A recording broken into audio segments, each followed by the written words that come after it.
like that, well then you're going to give it slack and it's going to fall right straight back down. A shad never does this. Never. Never ever does it just fall straight down. If it's going to glide down towards the bottom, it's going to do that out in a forward motion. So that's what you're trying to mimic.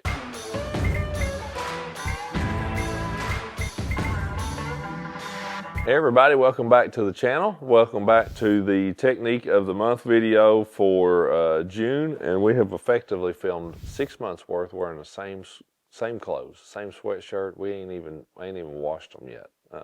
It's been no, it's cold. We're actually filming this in December, so yeah, I didn't want to change clothes because I was nice and warm. But no, June is a fun month, man. It's a time when you can really get out there offshore and catch some big ones and catch a lot of them really quickly. That's something that I enjoy doing this month. And growing up where I did here in East Tennessee, we have some good offshore lakes, and we have some that are kind of hit and miss.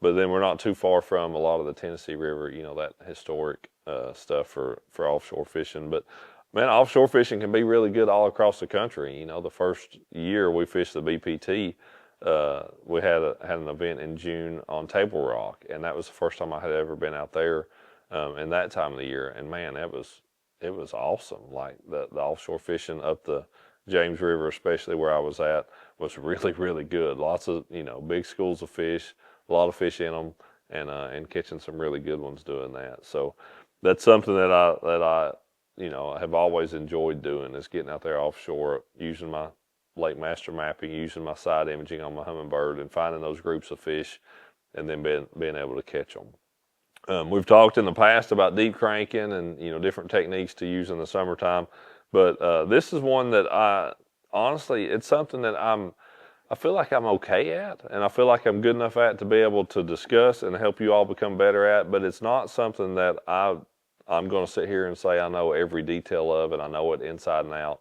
And I'm an expert on it. I know how to do it. I've caught fish on it. I use it in tournaments. I've done well with it in tournaments.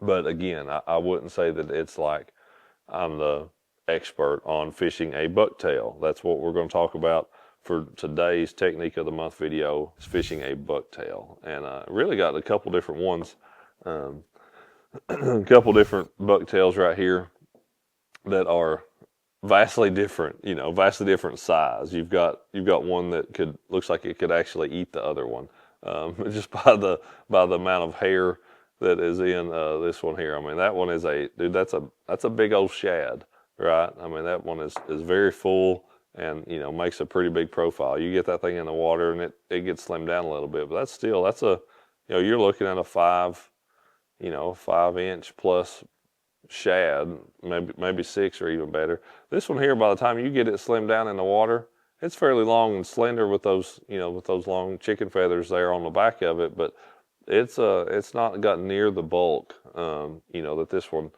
one here does. And that's a big thing with fishing a bucktail. It's a unique deal. It truly is. I don't know any other way to put it. You don't impart a lot of action into it. It's not like you're snapping the rod or anything like that. You're not shaking it like a minnow or anything like that. It's just throw it out, let it go to the bottom, hold your reel at about 9 o'clock, and you turn the handle. 1, 2, 3, let it go back to the bottom. 1, 2, 3, 4 maybe. 1, 2, 3. Like that's what you do with it. There's not a lot of snapping. You don't want to do any of the rest of that with it. And as that bait's swimming along, so you don't drop the rod, okay, on the paws. So this bait, it's going to be gliding down towards the bottom. You want it to touch the bottom, and as soon as it touches, it's 1, 2, 3. So that bait's going to come down and do that kind of number, and then go back out. So it's just doing that kind of deal. That's what you want it to do. 'Cause even if you snap it like that, well then you're going to give it slack and it's going to fall right straight back down. A shad never does this. Never ever does it just fall straight down. If it's going to glide down towards the bottom, it's going to do that out in a forward motion. So that's what you're trying to mimic with a bucktail, is that gliding forward motion, and that's when a lot of your bites are going to come. You're going to reel, stop. As soon as you stop, boom, that's when the majority of your bites are going to come on it. With that smaller, these are both, I think this is a 1/2 ounce, and I think this one is a 5/8. So not drastically different weight. This one having so much more hair in it, it's going to glide, you know, a considerable amount more. This one's going to have a lot more lift when you reel it because it does have so much hair. So it's going to come up more and it's going to fall way slower going back to the bottom. This one being much more slender, a lot less hair, a lot less drag, it's not going to come up quite as far, and it's going to fall considerably faster back down to the bottom, even holding your line, you know, kind of holding it on that semi-slack line like that. It's going to fall a lot faster. So if I'm wanting to fish it deeper, obviously, even though these are really close to the same weight, I'm going to go with that much more slender profile. If I'm in shallower water, that's a time when that bulk actually can work, you know, work in your favor, is when you're in a little bit shallower water, wanting that thing to kind of float almost a little bit more. Another thing with that, like, it is a reaction bite, right? I mean, you know, we're trying to get a reaction out of those fish to truly get them to eat that. So that's why oftentimes I like a little bit thinner one myself. These really big bulky ones, I know a lot of people really like those, and I've caught some fish on them, and I've caught some big fish on them. But I feel like there's times when I'll get bit on this one when they will actually eat this one. And you know, so that's something I'll keep in mind. Sometimes I may even have both rigged up, and if they're just hitting one and not actually eating it, I may throw the other one in there and see if they'll actually engulf that bait, just to give them a little bit different fall rate, a little bit different profile, to try to keep that, try to figure out which one's the best one. For the setup for this, again, it's a single hook. You know, it's something that it's got a pretty meaty hook in it. You think, man, I can throw that on like a jig rod, you know, medium heavy, you know, 17, 20-pound line. It's actually not what you want to do. It's kind of a unique thing that you want to fish with this. I like a medium action rod, like this is a 7.2 Signature Series medium action rod. I do want a fast reel. I want an 8:3-to-1 gear ratio reel. Carbon Light Platinum, the Carbon Light Tech Series, any of those are good reels, but you want an 8:3-to-1 gear ratio reel. And then 12-pound XPS fluorocarbon is my go-to. I will actually drop down to 10 in some situations if I'm trying to fish it really deep, or I just want that fall to be as fast as absolutely possible. But 12 is my go-to. That's what I try to fish it on. If I am fishing shallower, you know, like 6, 8, 10 foot deep, maybe I'll go to 14 or 17, but 12-pound is kind of my starting point when I'm fishing a bucktail, which is kind of light, it seems like, for throwing a 1/2 or 5/8 ounce bait out there, but that is what I do.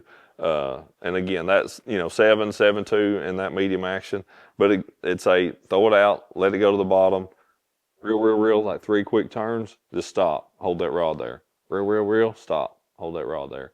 Let it go back and let it hit the bottom. If you are watching on forward facing, you can certainly point at it and, like, right as it hits the bottom, you know, reel it up again. Don't actually even let it hit the bottom if you know that you can see it and it's right there. So, but yeah, that's the whole technique. And then the deal, the really, really hard part that matters as much as any of it. So you reel, boom, one hits it. And oftentimes, dude, it is a hard bite. I mean, they knock the snot out of it. It's to just start reeling again. And one, you're going to see if the fish has it, because a lot of times they'll hit that thing, boom, and I don't know how they don't get it, but they don't. So you're reel, and if you start to feel weight, you know, if you feel it, the fish is on there, you've got some weight on it, just keep reeling, and just keep reeling, and just keep reeling, and reel into that fish and sweep back. It's not a deal where you want to set the hook. You do not want to, that fish hits, boom, you snap set. That is not what you want to do with a bucktail. You want to start that with the reel, let the rod load up, and then just lean into that fish. Because again, you got to remember, you're using pretty light line. 12-pound line on that is, you know, pretty light. So if you set the hook real hard, you definitely have a chance of breaking them off. But that reel set is what you want to do when you're fishing a bucktail. And it's a pretty high landing percentage. If you do it the right way like that, you just reel into them, pretty good chance that you're going to get that fish in the boat. So get out there this summer, sling you a bucktail around, go find you a school of fish on your side image and drop you a dot on them, and back off and sling a bucktail at them and hang on. I think you'll enjoy it.